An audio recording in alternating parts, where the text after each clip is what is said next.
शंकर के पास बहुत समय से एक बहुत ही भली अच्छी गाय थी जिसका नाम मधु था। मधु ने काफी सालों तक शंकर को भर भर के दूध दिया। जब वो बहुत गरीब हुआ करता था तब से मधु उसके पास थी और मधु की वजह से शंकर की गरीबी दूर हुई।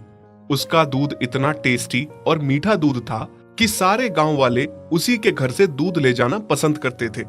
लेकिन अब समय ऐसा आ गया था कि मधु ना तो बच्चे दे सकती थी और ना दूध। वो बूढ़ी हो चुकी थी। लेकिन मधु की ही जनी हुई दो बेटियां चांदनी और रोशनी शंकर के घर में थीं।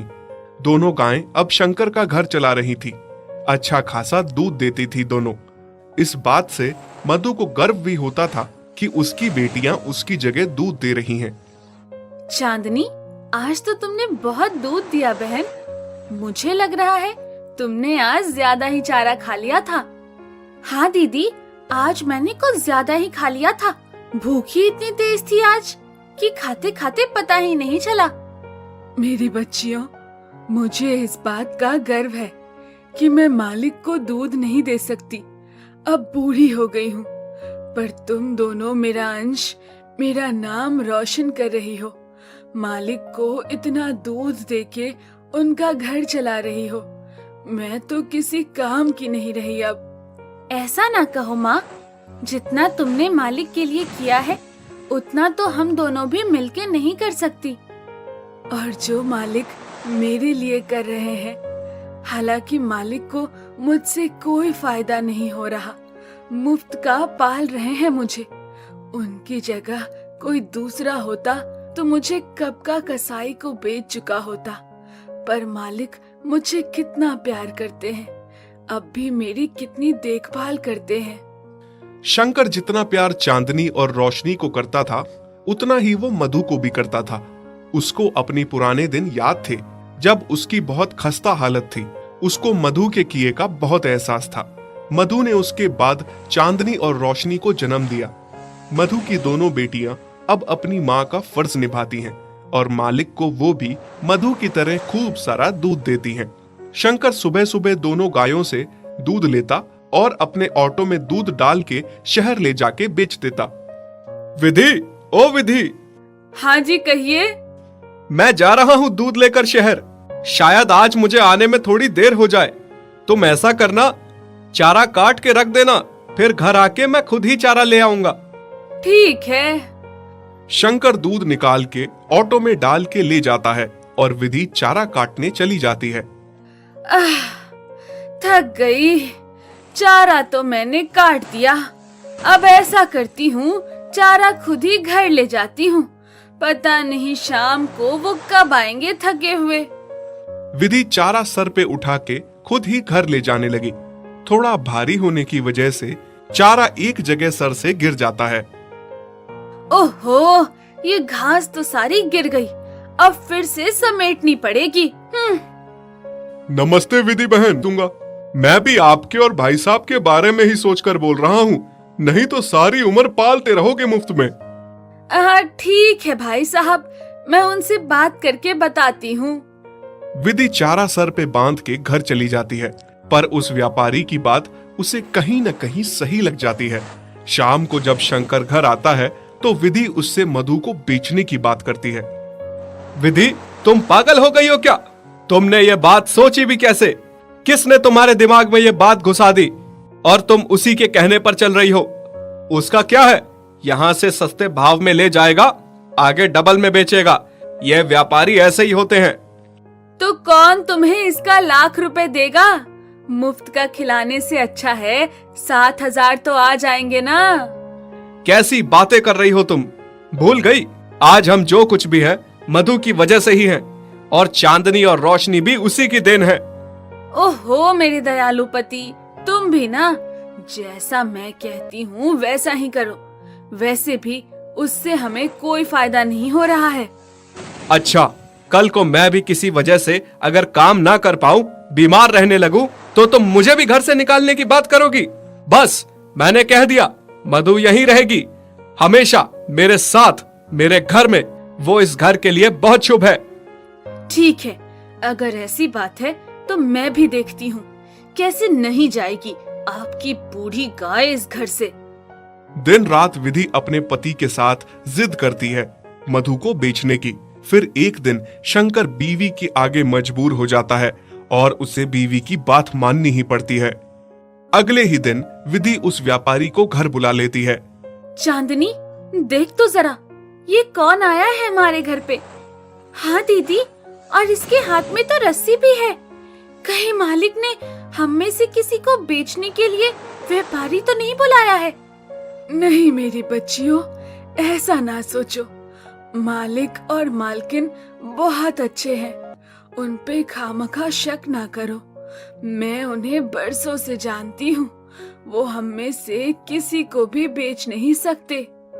हाँ माँ, तुम सही कह रही हो। शायद भगवान ना करे ऐसा दिन कभी आए जिस दिन हमें एक दूसरे से अलग होना पड़े। हम तो मर ही जाएंगे। व्यापारी शंकर की पत्नी को मधु के बदले 7,000 रुपए देता है। अरे वाह, बड़े दिनों बाद इतनी बड़ी रकम हाथ आई है। लेकिन शंकर इस बात से बहुत दुखी था। उसे बहुत बुरा लग रहा था कि ये कैसी औरत है, चंद पैसे के लिए घर की लक्ष्मी को ही बेच रही है। थोड़ी देर बाद शंकर मधु के पास आता है और उसके सर पे हाथ फेरता है। मुझे माफ कर दो मधु, पत्नी की जिद के आगे मुझे तुम्हें बेचना पड़ रहा है। उसे लगता है कि तुम अब बूढ़ी हो गई हो, हमारे किसी काम की नहीं हो अब। हो सके तो मुझे माफ कर देना। ये सुन के मधु, चांदनी और रोशनी को बहुत बड़ा झटका लगता है। माँ, तुम्हें तो बड़ा यकीन था ना मालिक पे। देखा कैसा यकीन तोड़ दिया एक ही झटके में। आपने इनके लिए इतना कुछ किया, दूध के साथ अपना खून भी निचोड़ के दिया। जब इनका घर गृहस्थी बन गई तो अब इनको लगने लगा आप किसी काम की नहीं हो। कल को ये लोग हमारे साथ भी ऐसा ही करेंगे। अब क्या होगा माँ? ये व्यापारी आपको कसाई को दे देगा। हाँ माँ, सच कहते हैं, इंसानों को जिस चीज से फायदा होता है उसको रखते हैं। अगर वो चीज किसी काम की ना रहे उसे नहीं रखते। बहुत मतलबी होते हैं ये इंसान। बुरा तो मुझे भी बहुत लग रहा है मेरी बच्चियों, पर मेरी भी समझ में नहीं आ रहा मालिक ऐसा क्यों कर रहे हैं। तभी व्यापारी मधु को रस्सी से बांध के वहां से ले जाने लगता है। चांदनी और रोशनी बहुत रोती हैं। माँ, माँ, माँ, हम आपके बिना कैसे रहेंगे? जाते जाते मधु की आंखों में बस आंसू थे। वो तो अपने मालिक से उसके बेचने का शिकवा भी नहीं कर पाई। व्यापारी उस बुजुर्ग गाय को रास्ते में खूब मारते मारते ले जाता है। घर पहुंच के उसे गौशाला में बांध देता है और खूब सारा चारा खिलाता है। लेकिन मधु को पता था कि उसे खूब खिलाएगा पिलाएगा, फिर कसाई को उसे बेच के मोटी रकम हासिल करेगा। फिर थोड़ी देर में कसाई व्यापारी से मिलने आता है। व्यापारी उसे कहता है कि कुछ दिनों में आके उसे ले जाए। नहीं, नहीं, ये व्यापारी तो मुझे कसाई को सौंप रहे हैं। मुझे नहीं मरना। मालिक, आपने ऐसा क्यों किया? मेरी क्या गलती थी? हाँ, मुझे इतनी जल्दी हार नहीं माननी चाहिए। मुझे वापस मालिक और अपनी बच्चियों के पास जाना होगा। न जाने मेरी बच्चियों का मेरे बिना क्या हाल है। उधर चांदनी और रोशनी का अपनी माँ के बिना बहुत बुरा हाल था। फिर रात में जैसे तैसे गले का खूंटा तोड़ के मधु भागती हुई घर पहुंच जाती है। चांदनी और रोशनी को जैसे ही अपनी माँ दिखती है, उनके लिए मानो सवेरा हो जाता है। मधु अपनी दोनों बच्चियों को गले से लगाती है। माँ, आप आ गई। अब हमें छोड़ के कभी मत जाना, हम आपके बिना मर जाएंगे माँ। हाँ मेरी बच्चियों, मैं अब कभी भी नहीं जाने वाली हूँ। सुबह जब शंकर दूध निकालने गौशाला में आता है और वहां वो मधु को देखता है तो बहुत खुश हो जाता है। उसके सर पे हाथ फेर के प्यार देता है। विधि, विधि देखो तो कौन आया है। अरे क्यों चिल्ला रहे हैं आप? कौन आया है? हाँ, ये मधु ये वापस कैसे आ गई? देखा, मैं ना कहता था, मधु हमें बहुत प्यार करती है, उसको हमें नहीं बेचना चाहिए। तुम चुप रहो जी। चिल्ला के तो ऐसे बुला रहे थे जैसे पता नहीं क्या हो गया। इस बूढ़ी बेकार गाय को मुफ्त का खाने की आदत हो गई है।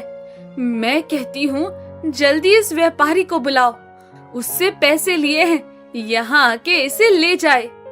शंकर मजबूर होकर फिर से उसी व्यापारी को बुलाता है मधु को ले जाने के लिए। भाई साहब, इस बार इस गाय को मोटी रस्सी से बांध के ले जाना ताकि दोबारा लौट के ना आए। माँ, ये फिर से आपको भेजने की तैयारी में है। कोई बात नहीं बेटी, मालिक ने अगर मेरे लिए यही सोचा है तो यही सही। इस बार मैं लौट के नहीं आऊंगी। बस मेरे जाने के बाद तुम दोनों अपना ख्याल रखना। नहीं माँ, ऐसा ना कहो। व्यापारी मधु को फिर से ले जाता है, पर इस बार मधु जाने में कोई जिद नहीं करती, क्योंकि उसे पता था उसकी जिद करने का कोई फायदा नहीं। वो अगर फिर से लौट आई तो मालकिन उसे फिर से भिजवा देगी। इधर चांदनी और रोशनी का रो रो के बुरा हाल था। दोनों ने माँ की याद में खाना पीना छोड़ दिया था। दोनों बीमार हो गई थी, दूध देना छोड़ दिया था। देखिए ना जी, किसकी नजर लग गई हमारे घर को। चांदनी और रोशनी कितनी बीमार है, खाना पीना छोड़ दिया है दोनों ने। इतना अच्छा कारोबार हमारा बंद हो गया है। ये और कुछ नहीं, मधु का फिटकार लगा है हमें। बोझ थी ना वो तुम्हारे लिए, जबरदस्ती उसे बेच दिया। जिसने शुरू से हमारा साथ दिया, बाद में जब वो तुम्हारे किसी काम ना आने लगी तो उसे बेच दिया। खुद गर्ज औरत, इनको भी इनकी माँ से अलग कर दिया। ये तो होना ही था, मुझे अपने साथ पाप का भागीदार बना दिया तुमने। आप सही कह रहे हैं जी, बहुत बड़ी गलती हो गई है मुझसे।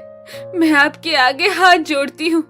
आप उस व्यापारी के पैसे लौटा दीजिए और मधु को घर ले आइए। अगले दिन जब शंकर और विधि मधु को लेने व्यापारी के घर जाते हैं तो वहां वो देखते हैं कि व्यापारी ने मधु को कसाई को बेच दिया है और कसाई मधु को ले जा रहा है। अरे कौन हो तुम और मेरी मधु को कहाँ ले जा रहे हो? कहाँ ले जा रहा हूँ मतलब? मैंने इसे खरीदा है, वो भी डबल भाव में। मैं तुम्हें इसके भी डबल पैसे दूंगा। मेरी गाय मुझे वापस कर दो। ठीक है, ले लो, मुझे तो पैसे से मतलब है, पर इस बूढ़ी गाय में रखा क्या है? वो तुमसे मतलब नहीं है। तुम बस पैसे लो और हमारी गाय को वापस करो। शंकर और मधु कसाई को पैसे देते हैं और मधु को वापस ले आते हैं। मधु, मुझे माफ कर दो। मैं कितनी गलत थी। मैंने तुम्हारे साथ कितना गलत किया। मेरी वजह से आज तुम्हारे साथ वो कसाई न जाने क्या कर लेता। हाँ मधु, अब जो भी हो जाए, मैं तुम्हें कभी खुद से अलग नहीं करूंगा। जब चांदनी और रोशनी अपनी माँ को वापस पाती हैं, तो बहुत खुश हो जाती हैं और दोनों अपनी माँ के गले लग जाती हैं। राम जी के